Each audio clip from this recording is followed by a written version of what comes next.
Welcome back to Her Shift, the podcast which is all about shifting our beliefs so we can have a happier, better, just goddamn better, happier life. And who would not want that? I'm Anna, and I've got a really juicy one this week. We're going to be talking about this one thing that if you have this mindset shift, you will stop your suffering. Okay? I don't mean you won't feel pain anymore, but you're suffering. And think about how much of our life is lived in suffering. I mean, quite a lot, right? It means different things to different people, but yeah, this is going to be huge. This has been huge for me, and I'm about 80% there with it. It's going to take some shifting in my head to work through, but yeah, I am so on board with this concept. I really, really am. Before we go there, this is the week where some of my childhood stuff has come up. I'm feeling a little bit mournful. Why? Why am I feeling that way? You know, it's April, it's the start of a new quarter. Well, Val Kilmer passed yesterday. And for me, Willow was one of my favourite movies as a kid. We actually got it on video from the guy next door. Sounds dodgy, probably was. And I would watch it again and again and again. No shade on Warwick Davis, it wasn't for Willow. It was for Mr. Val Kilmer and his legendary character of Mad Martigan. But more so than that, it was for the goddamn chemistry between him and Miss Joanna Whaley. Is it Whaley or is it Wally? I remember watching that film and being captivated by them two. It was insane. And then I later found out they actually got married just after filming. Didn't stay together forever, but like, wow.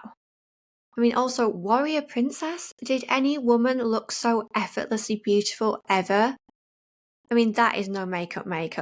She'd take that helmet off and wave those red curls and, stunning. They must have beautiful children. Anyway, to my little younger self who just wanted to grow up to be Princess Saoirse, and to the memory of Val Kilmer, thank you for what you gave, honestly. That made me tear up a bit more.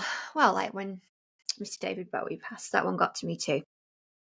Anyway, I'm not going to suffer. I'm not going to suffer thinking about Val. And it does actually hit the subject of what I'm talking about, of grief, of passing when people leave. So I realise that for a lot of my life, and you will probably be able to relate to this, we try to preempt, we try to control, we try to think about every kind of possible outcome to something, with the idea that if we consider all the outcomes, we can protect ourselves from being blindsided. So if we think, it's like when someone, so I think I'm going to start with the boyfriend-girlfriend thing. So I'm thinking about teen years, boyfriend-girlfriend, and you get dumped, right? What would happen if from then on there, if this is the first time we get dumped, that you therefore live in that perpetual suffering of any new relationship I have, I'm going to get dumped. And you try to preempt it and to save yourself that pain, when really all it would take us to go is if and when we got dumped as a teenager. If we actually said to ourselves, this is meant to hurt. Anyone who has been dumped is going to tell you that. Let's get into this. Let's work through this and sit in this pain. It is fucking awful. Can we just accept that?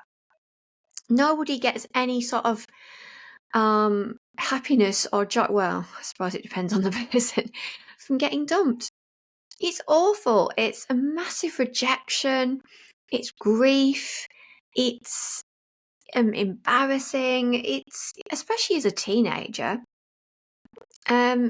So no matter how invested you are. So here's what we tend to do. So teenager gets dumped, and they might think, well, instead of sitting in the pain and feeling it and working through it, knowing that in a few days or a week, certainly within a month, I'm going to feel a lot different. We don't do that. We decide that the best thing to do is try and get them back, make them jealous, show them what they're missing, or get involved in very dangerous behaviours. And by that, I obviously mean drinking too much, taking things you shouldn't do, doing things you shouldn't be doing, just very dangerous, sabotaging behaviours. Now, I'm not saying don't distract yourself during a time like that when you are in your suffering. Absolutely. But here's the thing. When we are going through utter shit, we want anything to take the edge off that. And as humans, that's when we tend to go for not the right choice, let's say, not the better option. I know for a lot of, say, a teenager, you think I've got dumped, so I'm just going to go straight back into another relationship. I'm going to go out tomorrow night and I'm going to meet someone else. And I'm going to feel loved and I'm going to feel wanted. And that is really going to take the edge off it. The thing is, all it does is prolong the suffering. Think about it. Because then you get into this next relationship, this next person, you are then going to start to worry about the possibility of them dumping you and you feeling that raw rejection all over again. And it's a self-prophesize. It's like a cycle, isn't it, of sabotage. Now, this isn't like, I don't on this channel talk about, how to get over your ex and how to break them and things. It's not so much that, but I think a healthy distraction in that case would be like, right, I'm going to invest in myself. I'm going to spend time on myself. I'm going to get healthy. I'm going to eat well. I'm going to spend time with people that matter to me. And I'm still going to feel it. But I know that no matter how bad this feeling is of being dumped, that it's not going to last forever. There is this saying, and I think it came from Joan Rivers, that when you're going through hell, walk faster. And I will promise you that the quickest, surefire way to walk through hell is to put your head down and keep going and feel that pain. Because it's true, isn't it? You know, anyone who's ever experienced heart-wrenching, gut-wrenching pain knows it does not last. We don't have that capacity. I know at the time it feels like it's going to last forever. But if we could just say to ourselves, I can't stop the possibility of me getting dumped again. I can't. But instead of wasting my time, my energy, to keep thinking of how to stop it from happening, trying to control it, if I just think, if and when it does happen, I know it's going to be shit, but I also know that if I let myself just feel that, I will be okay. And that is having complete trust and conviction in yourself and just the actual truth and facts of that. Nobody felt that gut-wrenching pain forever. Nobody did. There are people that did every self-sabotaging trick in the book and therefore suffered sometimes for a very long time or sometimes forever. Absolutely. So yeah, when you're going through hell, walk a bit faster. I was thinking about if we're applying this to a slightly dark subject of people passing and of grief, and made me think of Val Kilmer because obviously, so many memories are attached to that as a child. I thought, I don't think we do this. Maybe some people do. But what if we walked around thinking anyone we cared about, anyone we loved, anyone who had any meaning to us, they might die. So for every second of the day, we started thinking, please don't die, please don't die, please don't die. Or putting things in place to make, or wrapping people in cotton wool completely and absolutely.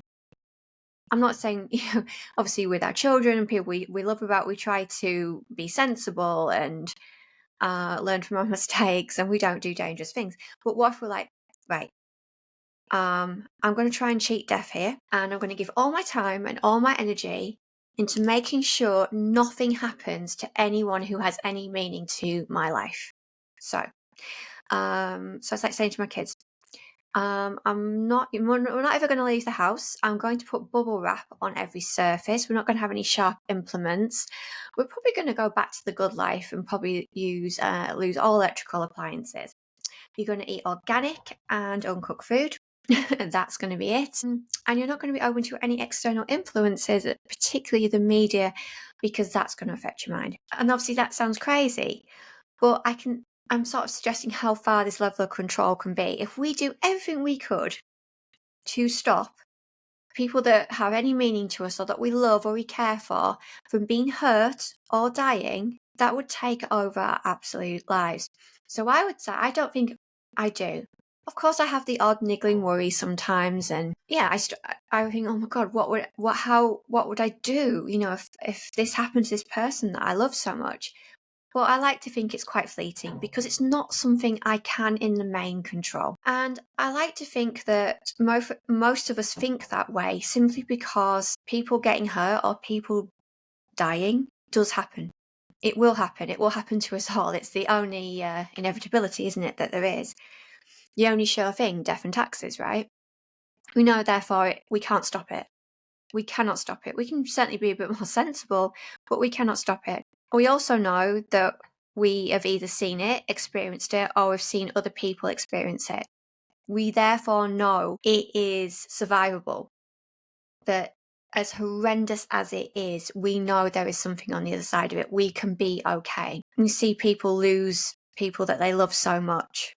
And yes, it often does change them forever, but we also see that they do get through it and that they can be okay and they can, with the right support, build themselves back up. So therefore, we know it's survivable.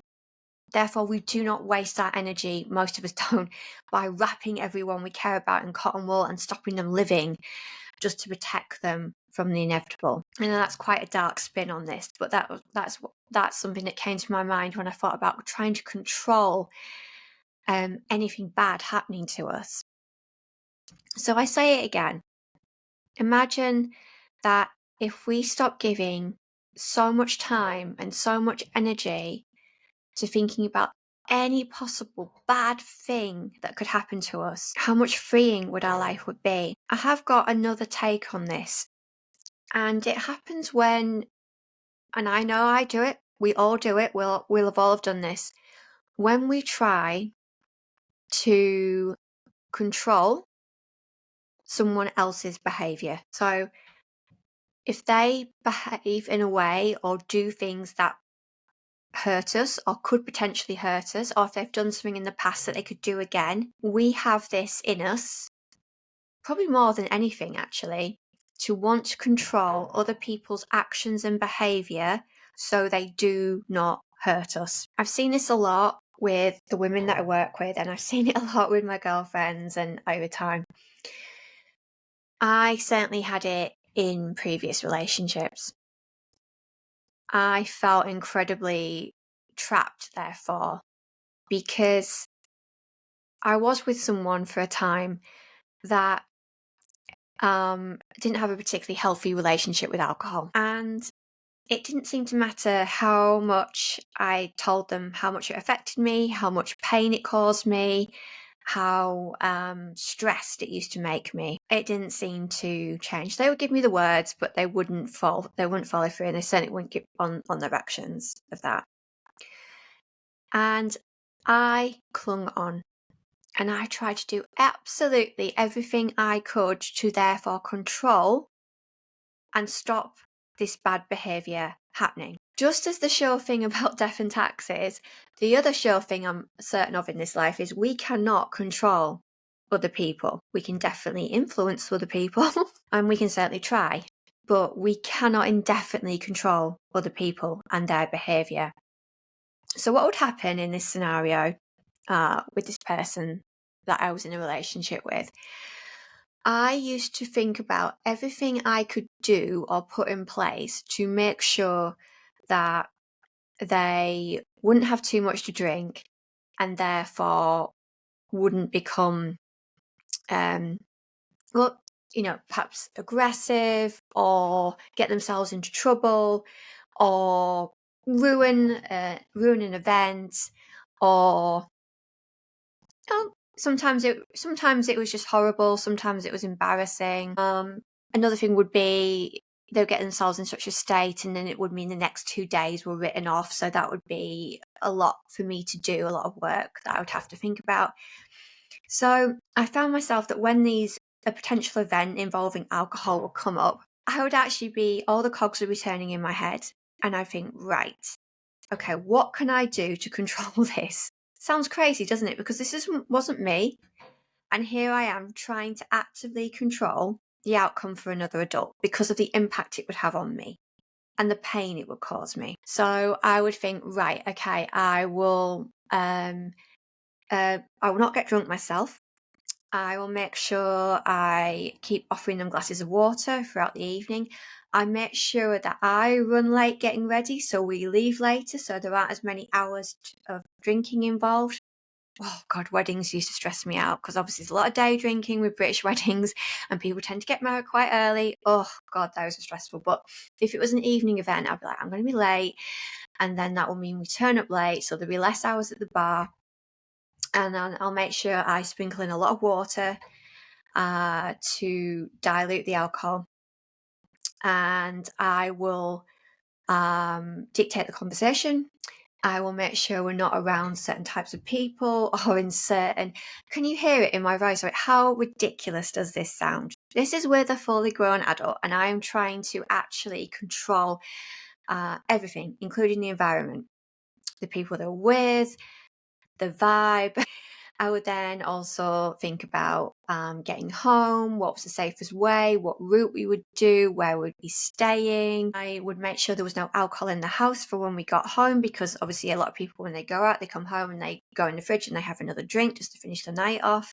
It was never ending, the infinite possibilities of how I could control this situation in my mind. And I now look back and I realise that in doing that, I was actually in a state of suffering. I was actually suffering. First of all, I was trying to put up with, I was like, I've got to put up with this. That's suffering. Second of all, I was trying to control someone else. That is suffering. And it also suggests a complete lack of trust in myself. What used to happen when these events or these nights would go badly, let's say they would not end well, was the aftermath would be so painful for me that I would want to take the edge off it, as I've just explained. And how I would take the edge off it would be not to go full NASCAR, previous episode. I would not get aggressive. I would not get angry. I would not speak my truth. I would very gently approach the subject and be quite raw and real and say how much it upset me in, again, not in an aggressive way. It would be very, and how much I loved them and how much I wanted things to be different. That is what I would do. And I would also say, if you never do it again, then we can be happy and then we can move on. Just had my son pop in there to say hello. Anyway, so yeah, I'd say that if you never do it again, we can be happy and we can just move on. And just saying those words would really take the edge off it. And I can imagine that in any relationship where, you know, the person you're with hurts you or does something that you really don't like. And instead of sitting in that pain and taking direct action and putting boundaries in place, we say, I just want things to go back to where they were. That takes the edge off it. It gives us that comfort. So if you give me that reassurance that you're never going to do it again, how it's like that, oh, that feels so much better. And that feels so much better than having to take action and sit in that pain. But God, I really wish that's how I had behaved. I really wish I'd gone, I'm sorry, I cannot live like this. I wouldn't say sorry, actually. I'm not living like this. That behaviour is not acceptable. It's been done time and time again. So I'm not going to be around for it anymore. And that would have been it. And then I could have accepted that I'm going to stay. It would have been quite a period of time where I would have felt utterly, utterly shit. But I tried everything not to feel utterly shit. I tried absolutely everything to just take the edge off it, to move around it, and to control the situation. I was living in a perpetual state of suffering. And I'm here to say, please do not do that. If you can relate to anything I'm saying, and I'm going to guess so many of you have, this might have happened at work, it might have happened with a job, it might happen with a partner. If we can say to ourselves today, if we do this one thing and accept that bad things are going to happen to us, things are going to happen by other people or events that are completely beyond our control. And it's not our job as well to babysit or control or put things in place for grown-ass adults. Absolutely no way. Okay? We can accept there's no way that we're going to go through life without really painful things happening to us. But if we can tell ourselves that when they do, we know that pain will be horrible, but we know it won't last forever. It's a bit like when I was at the hospital with my son recently, he'd put some paper in his ear and he had to have it removed.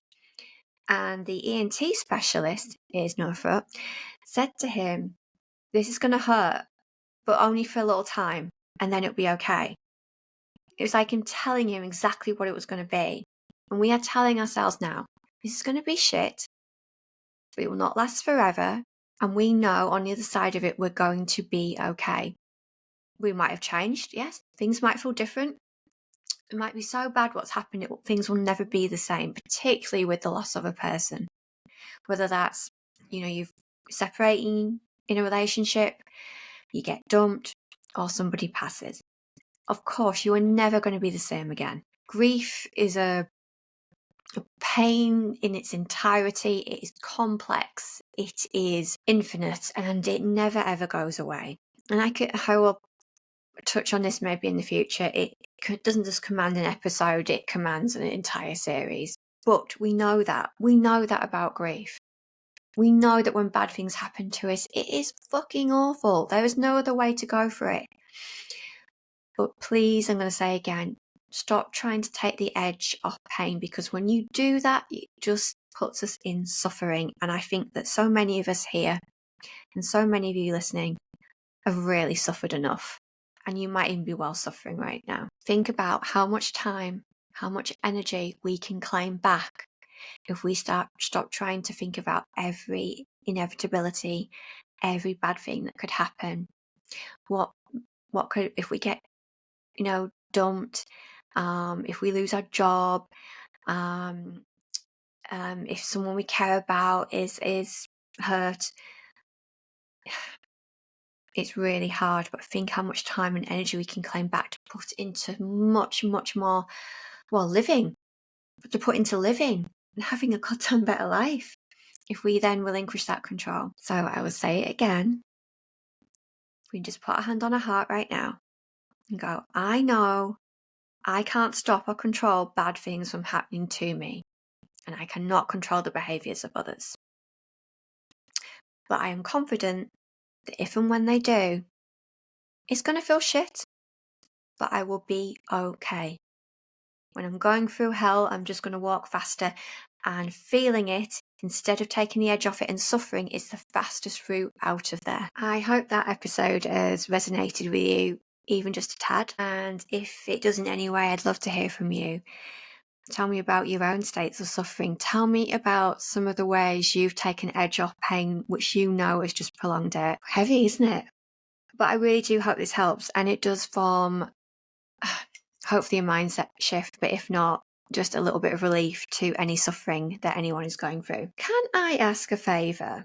If you've enjoyed this episode, or if you follow this podcast, can you tell your friends about it? I've been told by people around me that I don't shout enough about this podcast. I do put a lot of time into it. It gives takes a lot of my energy, which I'm happy to do. I really am. I love putting these episodes out there, and I love speaking my truth, and I love sharing things which have helped me. But yeah, I would love it if you could tell your friends about this, download, share, and if anything, would you mind giving me a really juicy fat 5-star review? It makes such a difference to how the podcast is seen on the algorithm, so I've been told. If you don't like it, and if you don't like me, well, you can just message me about that. But yeah, it would really, really do me a massive favour if you would be so kind as to rate, review, and subscribe to my podcast. The more I get this out there, the more we can build a community, the more we can be there for each other. And yeah, build up this community of strong, empowered, her-shift thinkers. So until next time, thank you so much for listening. But please remember that you are doing so much better than you think. You're stronger than you realise. Please take care. And as always, sending all my love.